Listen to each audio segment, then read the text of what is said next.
हाय दोस्तों, UPPCL 2.0 channel में आप सभी लोगों का हार्दिक स्वागत है। मैं जितेंद्र सर आज आप लोगों के लिए स्मार्ट मीटर अर्थात स्मार्ट एनर्जी मीटर से संबंधित कुछ विशेष प्रश्न लेकर के आया हूँ और इनमें से कुछ प्रश्न ऐसे हैं जो भिन्न भिन्न परीक्षाओं में पूछे गए हैं।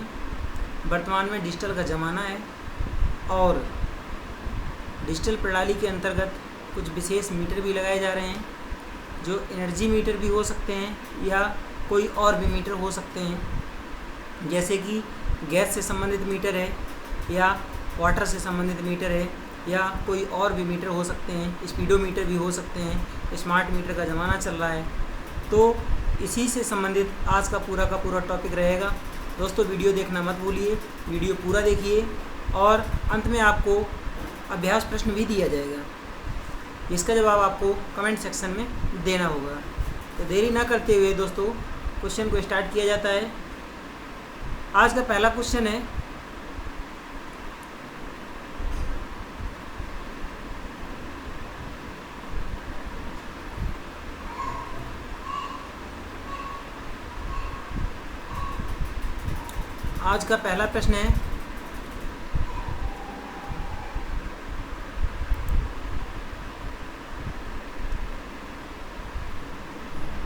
आज का पहला प्रश्न है स्मार्ट मीटर का उपयोग निम्न में से किसके मापन में किया जा सकता है। यहाँ पर है गैस नियंत्रण, पानी नियंत्रण, वैद्युत नियंत्रण या फिर इनमें से सभी। जैसे कि मैंने बताया है कि स्मार्ट मीटर आपका एनर्जी मीटर भी हो सकता है या गैस को कंट्रोल करने के लिए या नियंत्रित या मापन के लिए भी स्मार्ट मीटर हो सकता है, वैद्युत मापन के लिए भी स्मार्ट मीटर हो सकता है या कोई वाहन जो होते हैं उनमें भी जो स्पीडोमीटर होता है वहाँ भी स्मार्ट मीटर हो सकता है। तो इसके आधार पर आपके तीन के तीनों ऑप्शन सही हैं, अर्थात ऑप्शन नंबर 4 आपका राइट होगा। इसका आंसर है आपका ऑप्शन नंबर 4। स्मार्ट मीटर क्या है, इस विषय पर आज विशेष चर्चा है। स्मार्ट मीटर एक ऐसा मीटर है जो विस्तृत और सटीक तरीके से और संभवतः वास्तविक समय में बिजली, पानी या गैस की खपत को मापता है। डेटा आमतौर पर बिजली लाइन वाहक PLC द्वारा मीटरिंग के प्रभावी वितरण नेटवर्क ऑपरेटर को प्रेषित किया जाता है। स्मार्ट मीटर का उपयोग वास्तविक खपत पर चालान बनाने, अपव्यय, लाइन घाटे या उन वस्तुओं की पहचान करने के लिए किया जा सकता है।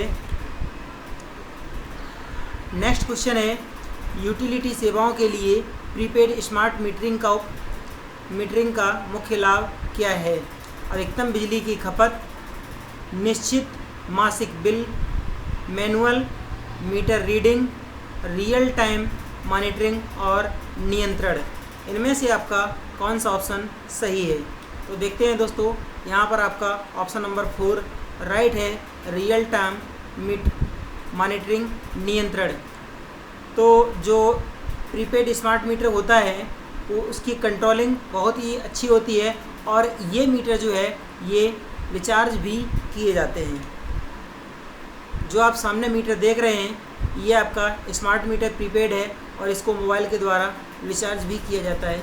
जैसे कि हम लोग अपने मोबाइल को रिचार्ज करते हैं इसी प्रकार से इस मीटर को भी रिचार्ज किया जाता है और इस मीटर में जब तक रिचार्ज रहेगा, जब तक ये विद्युत की सप्लाई को कंटिन्यू देता रहेगा, जैसे ही इसमें आपका बैलेंस ख़त्म होगा रिचार्ज का तो ये स्वतः ही विद्युत की सप्लाई को कट कर देता है। इसका विवरण और भी है। मीटर द्विदिशात्मक मतलब वाई डायरेक्शनल और दूरस्थ रूप से प्रोग्राम करने योग्य भी हो सकता है। ये कार्य नेटवर्क बिजली के स्मार्ट ग्रिड की ओर विकास का आधार है। इसके कहने का मतलब है कि जो स्मार्ट ग्रिड पैनल या प्रणाली उपयोग में लाई जा रही है इसके मुख्य रूप से विकास का एक विशेष आधार है। स्मार्ट मीटरिंग प्रणाली का तात्पर्य एक और ऊर्जा माप से उत्पन्न जानकारी को संग्रहित करने में सक्षम स्मार्ट मीटर का कार्यान्वयन और दूसरी ओर उपयोगकर्ताओं, नेटवर्क प्रबंधकों और आपूर्तिकर्ताओं के बीच मीटर में निहित जानकारी के तेज और विश्वसनीय संचालन की अनुमति देने वाली डेटा ट्रांसमिशन प्रणालियों की स्थापना करना है। यहाँ जो आप देख रहे हैं कि ये जो मीटर है, ये एक ऐसा मीटर है जिसको हम कूपन के द्वारा रिचार्ज करते हैं और इस मीटर का उपयोग, ये भी एक स्मार्ट मीटर है और इस मीटर का उपयोग ऐसे स्थानों पर किया जाता है जहाँ पर कोई भवन या बिल्डिंग का निर्माण होता है। ऐसे स्थानों पर हम इस मीटर का उपयोग करते हैं। और ये जो मीटर देख रहे हैं ये नॉन स्मार्ट है परंतु डिजिटल मीटर ये भी है। ये आपका 3 फेज का नॉन स्मार्ट मीटर है परंतु डिजिटल मीटर है। अब बात आती है इसके संयोजन की। तो इसमें जो सिंगल फेज का स्मार्ट मीटर होता है या कोई भी सिंगल फेज का अगर एनर्जी मीटर है तो उसमें 4 पॉइंट होते हैं। ये फेज होता है और ये भी फेज होता है। दोनों साइड के फेज, जो पहली साइड का जो फेज होता है इस फेज को हम फेज इनपुट कहते हैं और ये सेकेंडरी साइड का जो होता है इस फेज को हम आउटपुट कहते हैं। ठीक है, और ये बीच में दोनों के दोनों न्यूट्रल होते हैं। ठीक है ना, ये इनपुट न्यूट्रल होता है और ये आउटपुट न्यूट्रल होता है। तो दोस्तों जो 3 फेज का स्मार्ट मीटर होता है इसमें क्रम से जोड़ीदार कॉन्टैक्ट होते हैं, 2-2 के जोड़े होते हैं 4। इसमें क्या होता है R, Y, B ये क्रम में होते हैं और पहला जो है कॉन्टैक्ट ये होता है इनपुट का, दूसरा आउटपुट का, पहला इनपुट का दूसरा आउटपुट का, पहला इनपुट का दूसरा आउटपुट का, और लास्ट के जो 2 कॉन्टैक्ट होते हैं ये दोनों के दोनों न्यूट्रल होते हैं। इसमें पहला इनपुट का और दूसरा आउटपुट का, इस तरीके से इसके कनेक्शन किए जाते हैं। फर्स्ट इनपुट सेकंड आउटपुट, यही कंडीशन लास्ट तक रहती है और इनका क्रम होता है R/B/N। स्मार्ट मीटर द्विदिशात्मक संचार क्षमताओं, सूचना का प्रसारण और प्राप्ति से सुसज्जित है, मतलब संगठित है। इसमें सूचना का प्रसारण और प्राप्ति दोनों की जा सकती हैं और रिमोट रीडिंग के साथ साथ ऊर्जा आपूर्ति के नियंत्रण की अनुमति देता है।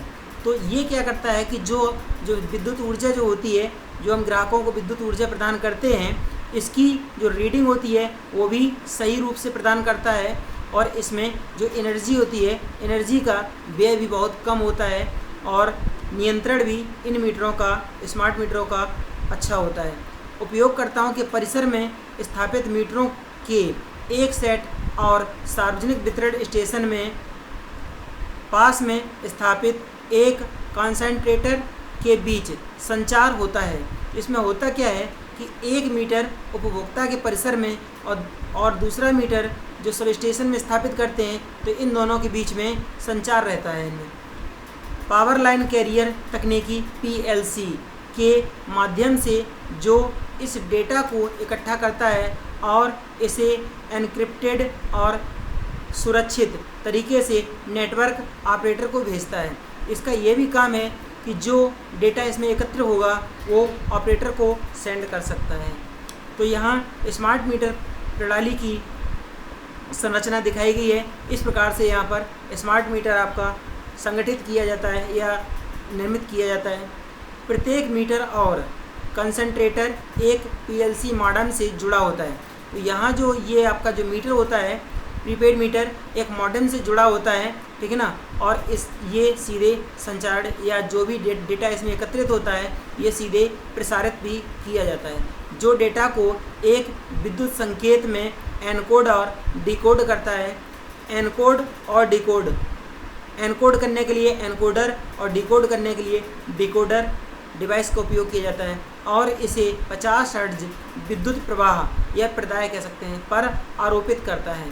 तो जो स्मार्ट मीटर होते हैं ये सामान्यतः जो इसमें इनपुट और आउटपुट है, इनपुट जो है, ठीक है ना, इनपुट भी 50 हर्ट्ज होता है और आउटपुट जो होती है, आउटपुट भी 50 हर्ट्ज होती है। परंतु इन मीटरों में जो विद्युत संकेत होते हैं, जो सिग्नल होते हैं, ये किस में, ये मेगा हर्ट्ज में होते हैं। तो इसको याद रखना, जो विद्युत संकेत एनकोडर और डिकोडर में जो भेजे जाते हैं, जो ये संकेत जो होते हैं ये मेगाहर्ट्ज में होते हैं। उपभोगकर्ताओं और आपूर्तिकर्ताओं के लाभ के लिए नेटवर्क ऑपरेटरों द्वारा प्रदान की जाने वाली समग्र निष्पादन और सेवा में सुधार करने के लिए इन मीटरों का सामान्यतः उपयोग किया जा रहा है। यहाँ जो देख रहे हैं ये स्मार्ट मीटर है और ये नॉन स्मार्ट मीटर है। ठीक है दोस्तों, जो ये डिजिटल दोनों के दोनों मीटर हैं, परंतु दोनों में डिफरेंस क्या है कि ये मीटर जो है ये रिचार्ज वाला है स्मार्ट मीटर, और इस मीटर को रिचार्ज नहीं किया जा सकता, ये नॉन स्मार्ट मीटर है। ये दोनों के दोनों मीटर जो हैं ये 3 फेज़ के हैं। ठीक है ना, ये दोनों के दोनों मीटर 3 फेज़ के हैं। अगर आपको कॉन्टैक्ट प्रदान ना किए जाए इनमें, मान लीजिए कि ये कॉन्टैक्ट इसमें नीचे की ये कॉन्टैक्ट नहीं है, तो आप कैसे पहचानेंगे? सिंगल फेज में यहाँ पर जो ये की देख रहे हैं ये केवल एक होती है, जबकि 3 फेज के मीटर में ये की होती है डबल। इन की का मुख्य कार्य क्या है? तो जो ये की होती है इसको हम प्रेस करके यहाँ पर हम kWh क्षमता, यहाँ पर हम kWh क्या क्या देख सकते हैं? सामान्यतः kWh देख सकते हैं। ठीक है ना, kWh, kVAR देख सकते हैं। ठीक है ना, MD देख सकते हैं, और इसमें फ्रिक्वेंसी भी देख सकते हैं। ठीक है ना, इसमें फ्रिक्वेंसी भी देख सकते हैं, और डे, मंथ, आवर, टाइम। ठीक है ना, टाइम और डेट, ये सभी इन मीटरों में इन की को प्रेस करके देखा जा सकता है। तो दोस्तों नेक्स्ट, बिजली प्रणाली के प्रदर्शन के संदर्भ में अपेक्षित लाभ।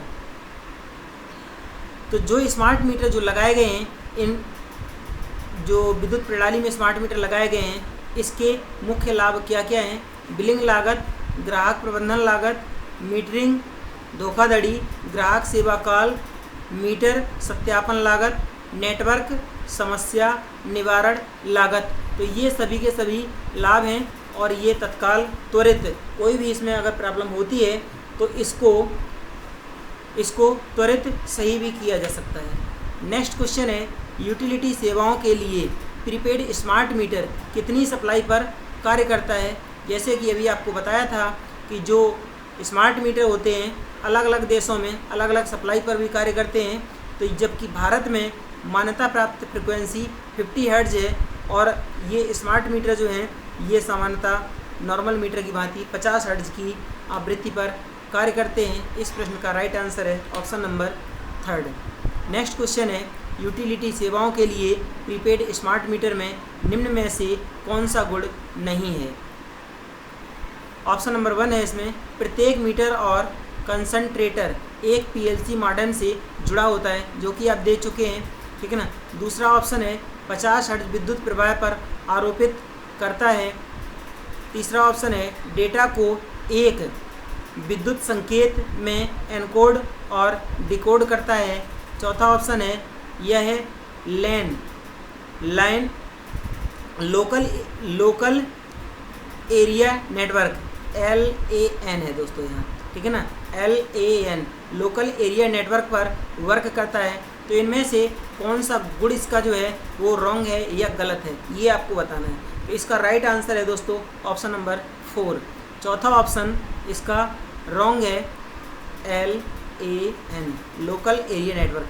तो ये जो स्मार्ट मीटर हैं ये लोकल एरिया नेटवर्क पर कार्य नहीं करते हैं दोस्तों, ये वाइड एरिया नेटवर्क पर कार्य करते हैं। ठीक है। नेक्स्ट क्वेश्चन है, प्रीपेड स्मार्ट मीटर में MD से क्या तात्पर्य है? ये आपका है दोस्तों अभ्यास प्रश्न है, और इसका जवाब आप कमेंट सेक्शन में देंगे। Thank you for watching. इसकी PDF आपको हमारे टेलीग्राम चैनल पर मिल जाएगी।